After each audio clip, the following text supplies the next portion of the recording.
Hey everyone, Dr. B with another video for GrowGreenerGuru.com. In this video we're going to show you how to make cannabis arthritis cream, an all-organic balm that is great for any kind of pain or muscle pain. Anybody that is suffering from arthritis or lupus or fibromyalgia or any kind of hard worker that has a lot of back pain or any kind of pain whatsoever, this is a great topical cream to make for that. So anyway, we're going to show you how to make it and the different things that you can use. The most common thing you're probably going to see it made with is olive oil. This is mainly because not many people are allergic to olives. A great product that would be better than this, but a lot of people are allergic to, is peanut oil. A lot of people are allergic to that, but it's a better oil to use because it has a higher burning point or burning temp or melting point or whatever.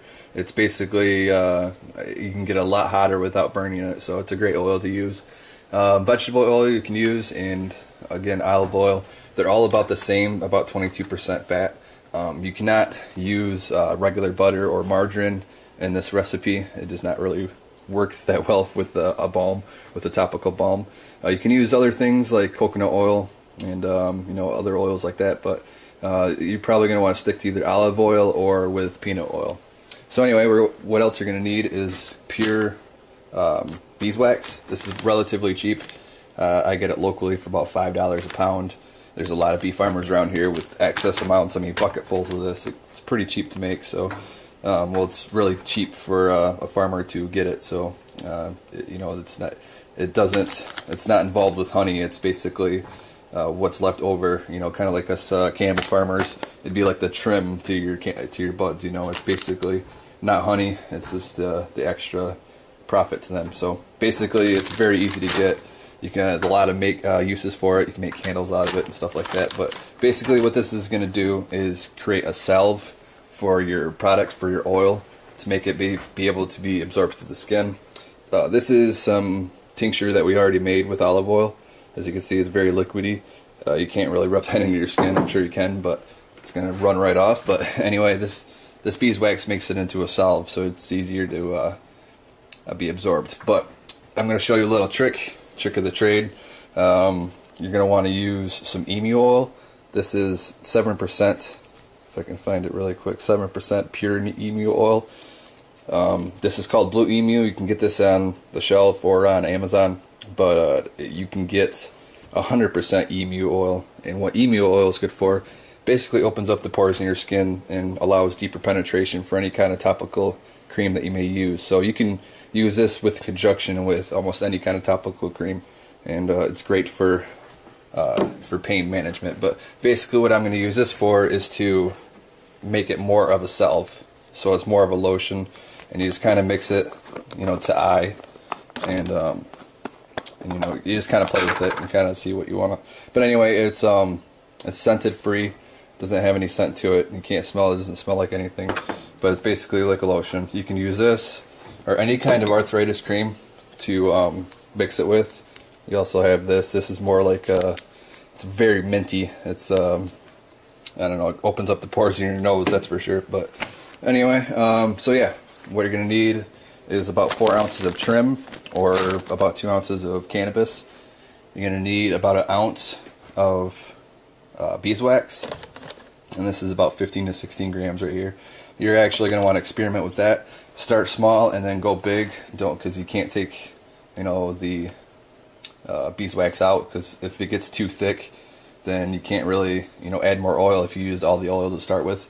So add just a little bit of beeswax at a time, and then kind of make yourself from there. But I'm going to start with about 15 grams. I noticed when I made it last time with about 1 ounce, which it called for, it's a little bit too thick. So anyway, I had to cross it with a lot of emu oil to make it more of a lotion. But anyway, what else you're going to need besides those is coffee filters. You're only going to need 1 coffee filter if you're going to do it like I'm about to do. You're going to need a pan, and you're going to want to fill that with water, and we'll show you that in a minute. But anyway, what else you're going to need is a little screen. That's why you're only going to need 1 coffee filter if you do it the way I do it. These work great. It just works great for sifting through. And also a glass syringe if you can find them. This is actually pretty old. A buddy of mine gave this to me. It's like 30 years old, but it was never used, still in the bottle, or still in the box. And yeah, so Anyway, a glass syringe to separate the oil with is great. The olive oil will not turn hard, or any of the oils will not turn hard like butter will. So they'll kind of remain their same consistency, just a little bit darker. Obviously, this is the oil that I made from the olive oil. It's a lot different. So anyway, let's get into making the oil.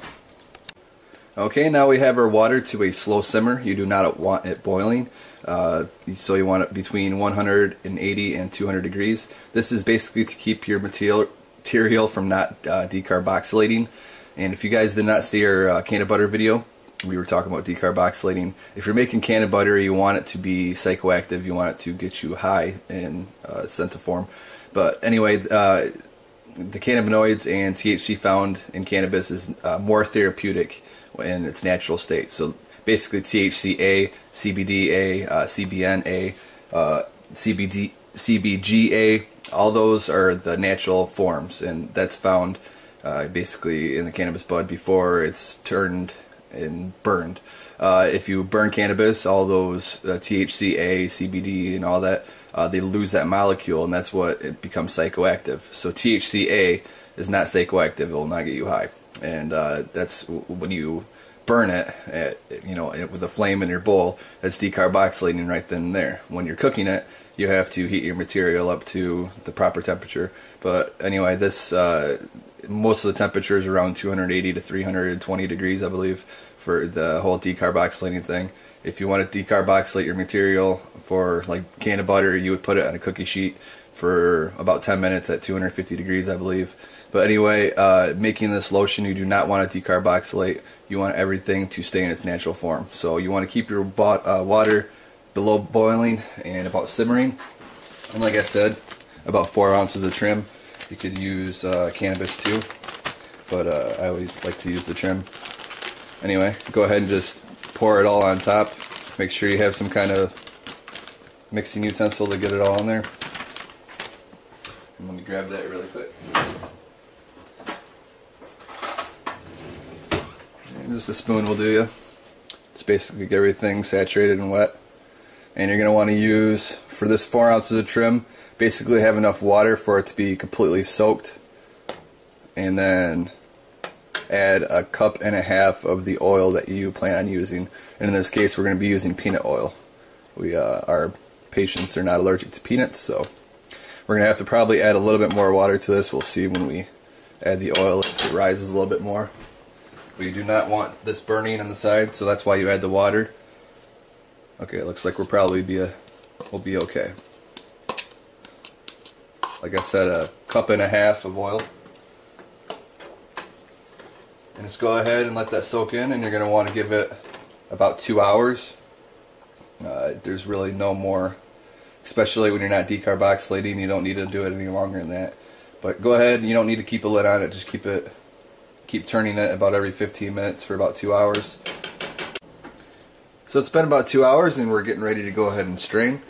We have our little strainer that's basically perfect for a mason jar. It sits right on top. And we're going to go little by little. We're not going to show you the whole process, but we're going to just show you the concept. Just go ahead and little by little, just take a spoonful and you kind of fill this up, this little strainer, without trying to make a mess as much as possible. And go ahead and press down and go ahead and just squeeze out all that extra oil. Okay, so we just finished straining the remaining product, and what we have left is this.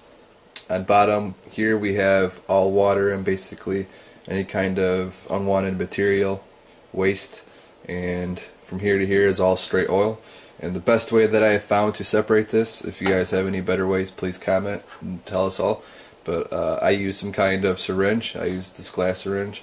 Basically just go right on top. I'm not going to show you the whole process because it will be here for a while, but it'll take me about 5 to 10 minutes to do this.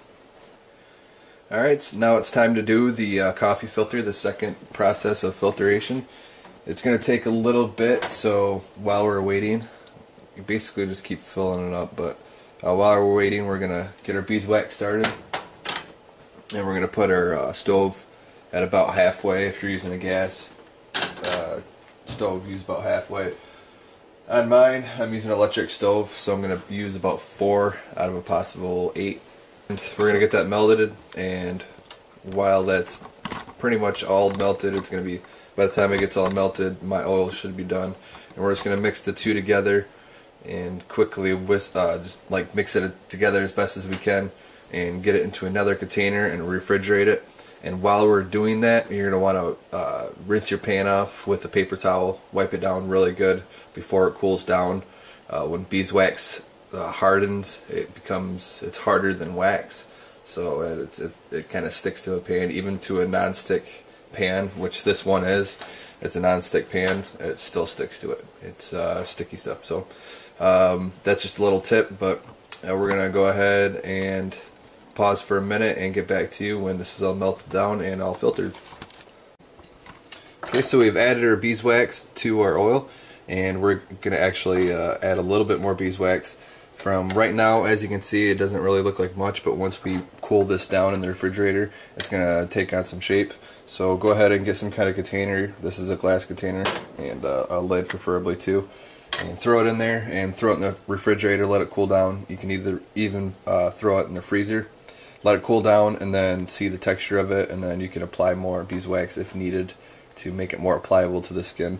Also, we will be adding in some blue emu oil. Like I said earlier, it contains 7% pure emu oil.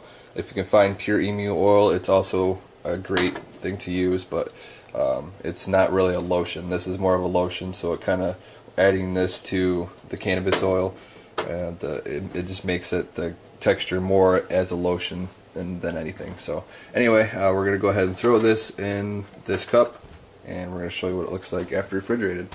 This is what it came out. It's been about 20 minutes since it's been in the freezer, and granted, this is 15 grams of beeswax and 4 ounces of material to 1.5 cups of butter. So usually they call for about 2 ounces of beeswax, but that makes it way too hard and to play with. This is actually a little bit too hard in my opinion.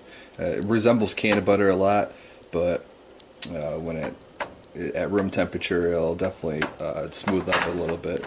So anyway, I tend to like to mix my emu oil with it just to give it a little kick, but we won't be showing you that. You basically just put it to your taste and how much you really want. There's really no requirement to it. But anyway, this is really good, again, for any kind of pain. It's a topical cream. And hopefully this video helped you guys out on how to make it. If you have any questions, let me know, as always. And until next time, keep it green. Peace out, guys.